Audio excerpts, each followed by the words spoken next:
Hey, it's time to talk about some toys again. This time we're going to take a look at the UFC Wave 2 Deluxe Action Figures by Jakks Pacific, which includes some new figures of Antonio Rodrigo Nogueira, Nate Marquardt, and Mike Thomas Brown, as well as a few re-releases and some tune-ups to some pre-existing figures like Brock Lesnar and Rashad Evans. Now, because there are only actually 3 new figures in this wave, we're going to take a look at something else first, and that's going to be the UFC Octagon playset. The Octagon comes in an octagon-shaped box, which looks unique and eye-catching, but must be a pain for toy stores to stock on shelves. If you plan on leaving this in the box, have fun trying to find a place to put it. Out of the box, you get all the pieces for this cage, which is a bit overwhelming at first, but once you actually break it down, it's not that bad. You get a bunch of fence pieces, turnbuckles, and a sheet of stickers that has all the major UFC sponsors, which is a very cool touch.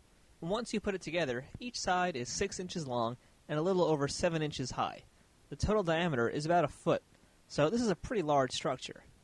For out-of-package collectors who are wondering about how this cage works, all but 2 of the side doors are meant to pop out of their sockets like a door hinge. It is a clever way to solve the problem of playability with this kind of structure. My only gripe is I wish the 2 sockets that clamp into the mat were stronger, but I guess if they were, it might have actually been harder to move these loose parts around. Alright, so now you've seen the Octagon playset. Now let's take a look at what goes on inside the ring with some of the new action figures for this wave. The packaging is the same as last time, same shape, same style. The sides have a stylized image of each fighter, their name with the flag of their country of origin beneath it, and a number that corresponds to the outfit that they are wearing in the toy. The front of the package is a clear shot of the figure behind the plastic, and the graphics repeat the things we saw on the side of the box, this time also with a photo of the fighter and a shot of the figure in action. So, who are the figures in this wave from Jakks Pacific? They are WEC champion Mike Thomas Brown, King of Pancrase and middleweight contender Nate Marquardt, and Pride and UFC heavyweight champion Antonio Rodrigo Nogueira. Being re-released is Chuck Liddell, Forrest Griffin, and Royce Gracie. And here's Paulie sleeping in the cage. Say hi, Paulie. Drunk old bastard, you. Also in this line, which I will quickly glance over, is Rashad Evans and Brock Lesnar. Instead of just reissuing these 2 figures, they were upgraded slightly. Rashad has been given a new leg sculpt to better reflect his light heavyweight quadricep muscles, and is visibly different from the old pair of the gams he used to sport.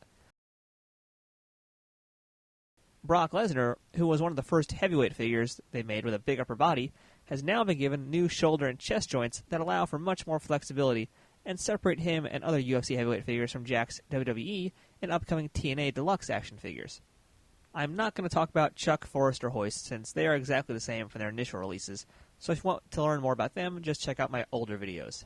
Now let's take a look at the new figures in this line. All of them look spot on to the fighter they are supposed to be, thanks to that real scan technology of Jakks Pacific. The tattoos and sponsors look as accurate as always, and are bright and vibrant looking. There are no new body types in this wave, so we have the same 3 sculpts as we've had in the previous lines. The only addition or new feature, as I mentioned, is the new leg sculpt that Jakks has begun to implement in their figures, and the new chest and shoulder joint that Brock and Nogueira have. It doesn't add to the variety of the figures' appearances, but it is a crucial step in the right direction. With that said, I can't wait for the day that Jakks actually does add new sculpts, since I know Nogueira isn't quite as beefy as Brock is here. Now, something I want to address that has been brought up in all my videos so far is the paint on the figures, specifically how oftentimes they are two-toned on the arms and the body. Well, as luck would have it, someone from Jakks Pacific actually saw my last video and responded to what's up with that. Jakks uses 2 different types of plastic, and here comes some technical science words. Acrylonitrile butadiene styrene, or ABS, and polyvinyl chloride, aka PVC, are the 2 types of plastic that they use. The arms, legs, and solid parts of the body are made out of PVC, and the torso is made out of ABS.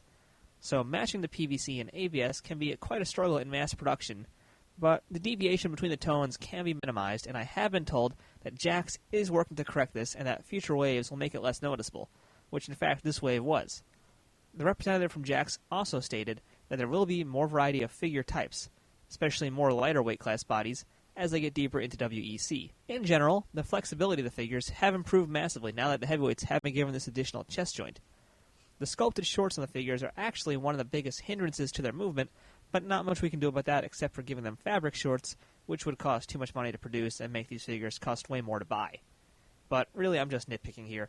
The figures are getting slowly better since the first wave we looked at, And as more consumer and collector interest picks up, we fans will get rewarded with more things like accessories, fabric clothes, and new body sculpts. Initially, this wave was a bit of a letdown for me when I heard there were going to be only 3 new figures, but the upgrades on Rashad and Brock were much needed, and re-releasing some of their more popular figures was a good way to help anyone who missed them the first time having to spend way more money than they should be on eBay thanks to some of those scalpers. Either way, we've got a lot more brand new figures on the way for the rest of 2010, and going into 2011, even more. Alright, so there you have it. UFC Wave 2 Deluxe Action Figures by Jakks Pacific. Looks like they're definitely moving in a good direction as they have been since they started this lineup. They're taking some old figures and not just re-releasing them, the same way we've seen with this new pair of painted shorts. They're actually fixing up some of the older figures, like Brock Lesnar's shoulder joints or Rashad Evans' slightly more buff legs. It's little things like that that do make the figures, though. So, again, it's a step in the right direction for Jakks Pacific. Now, Wave 3 is going to be much more big names with a lot of new guys they haven't done before, including BJ Penn. And we're also going to get to see our first glimpse of the UFC Championship belt in action figure size. So, look forward to that. In the meantime, thanks for watching. We'll see you again real soon.